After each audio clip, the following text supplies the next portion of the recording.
The slap was so loud that even the clinking of coffee cups seemed to flinch. It cut through the late-morning air of the diner like a crack of lightning, sharp and impossible to ignore yet for a split second. No one moved, as if the entire room had been frozen inside a photograph nobody wanted to develop. Sunlight streamed through the tall front windows, warming the red leather booths and chrome-edged tables, illuminating floating dust particles and the stunned faces of customers who suddenly found their pancakes far more interesting than what had just happened 3 steps away from them. It is strange how cruelty looks harsher in daylight, how humiliation feels heavier when there are no shadows to hide in. The diner sat just off a busy interstate, a place truck drivers and families stopped for coffee refills and blueberry pie, a place that smelled of butter, syrup, and routine.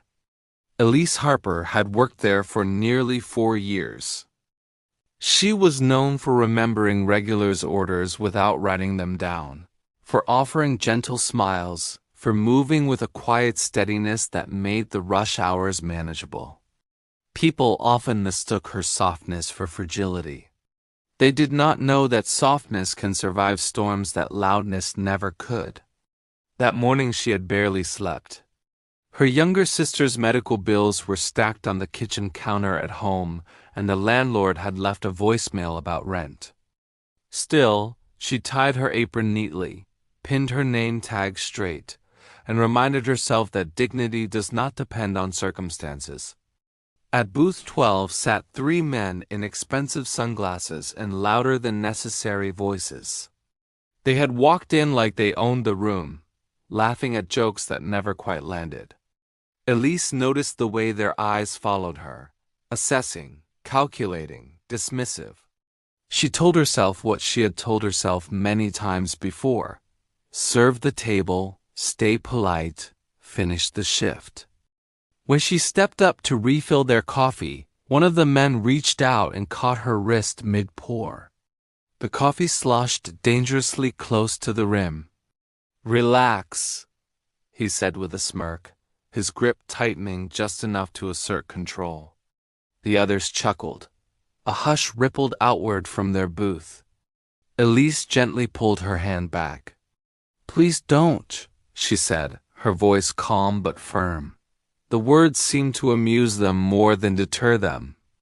The comments that followed were coated in sarcasm and dipped in cruelty. They mocked her job, her uniform, her quiet tone. She felt her cheeks warm but kept her spine straight. She turned to step away, believing distance would end it. That was when the open palm struck her face. The sound echoed unnaturally loud. Her head snapped slightly to the side. For a heartbeat, the world narrowed into a ringing silence. Then came their laughter, careless and ugly. "It's just a joke," one of them muttered, as though that excused the sting blooming across her cheek. Elise stood there, stunned more by the humiliation than the pain.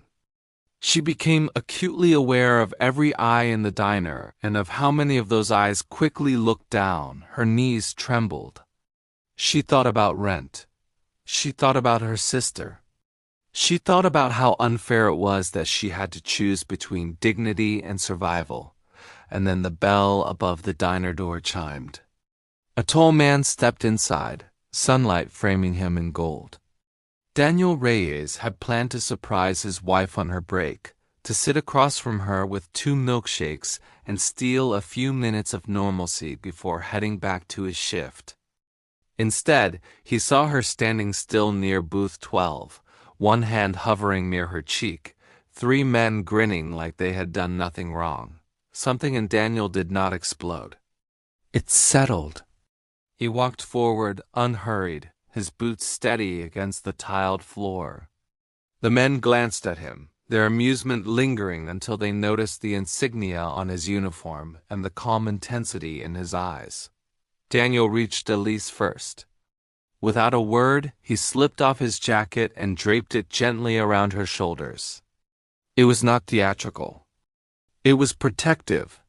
She looked up at him, and in that glance was relief, shock, and a fragile thread of gratitude. He turned toward the booth. "Stand up," he said quietly. He did not shout. He did not curse.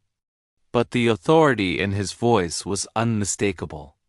Around the diner, chairs scraped against the floor as customers slowly rose to their feet. Phones appeared, not to gossip later, but to record what should never have happened. The manager hurried from the back, pale and flustered. The men at booth 12 shifted uncomfortably. The laughter had evaporated. Power, when exposed, often shrinks. Within minutes, someone had called the police. Witnesses who might once have stayed silent began speaking up, describing exactly what they had seen. The three men who had entered so confidently now avoided eye contact, their earlier bravado replaced with thin excuses. Elise sat near the window as statements were taken, her hands trembling from the delayed rush of adrenaline. Daniel sat beside her, holding her fingers in his thumb brushing small circles against her skin to ground her. For the first time since the slap, she felt her breath steady. The mark on her cheek was already fading, but something inside her had shifted permanently. Later that day, a short clip of the incident surfaced online. Opinions spread like wildfire. Some called Daniel a hero. Others questioned Elise's reaction. Why didn't she fight back? Why didn't she quit? The questions stung because they ignored the quiet realities of rent, of responsibility, of surviving in a world that does not always reward confrontation. But alongside the criticism came an overwhelming tide of support. Strangers shared stories of times they had endured humiliation in silence. Women wrote messages thanking her for simply standing there and not shrinking away. Men admitted they had once looked down instead of stepping in and promised to do better next time. The diner owner implemented new safety policies, installed additional cameras, and held mandatory training sessions on harassment prevention. The change was not instant, but it was intentional. Weeks later, when Elise returned to her shift, she paused outside the entrance, her reflection faintly visible in the glass. She inhaled deeply and stepped inside. The bell chimed just as it always had. Sunlight still spilled across the red booths. Regulars greeted her with warmth that felt genuine. A handwritten note sat at the register. "Thank you for your courage." She tucked it into her apron pocket. Daniel never liked being called a hero. When people approached him in the grocery store or messaged him online, he would shake his head and say he had simply done what anyone should do. But Elise knew that what anyone should do and what someone actually does are not always the same. He had not escalated the situation. He had not thrown a punch or shouted threats. He had simply stood between cruelty and its target. That kind of calm strength is rarer than rage. Months passed. The story faded from headlines, but not from memory.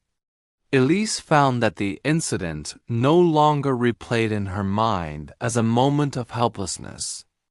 Instead, she remembered the sound of chairs scraping as people stood up.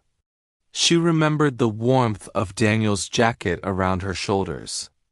She remembered that silence is not always complicity, but breaking silence can change the air in a room.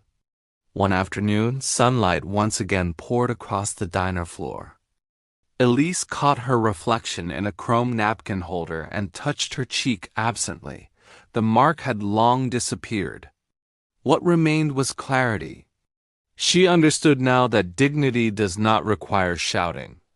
Sometimes it requires staying rooted when the world tries to shake you. True strength is not always loud or dramatic. Sometimes it looks like a steady voice saying, "Stand up." Sometimes it looks like strangers choosing not to look away. And sometimes it begins with a single refusal to let cruelty define the narrative. If this story stayed with you, if it reminded you that courage can be calm and that kindness can hold its ground, then carry that reminder forward in your own life. And don't forget to subscribe to Voices of Kindness for more real stories about quiet bravery, dignity under pressure, and the moments when ordinary people choose to stand for something better.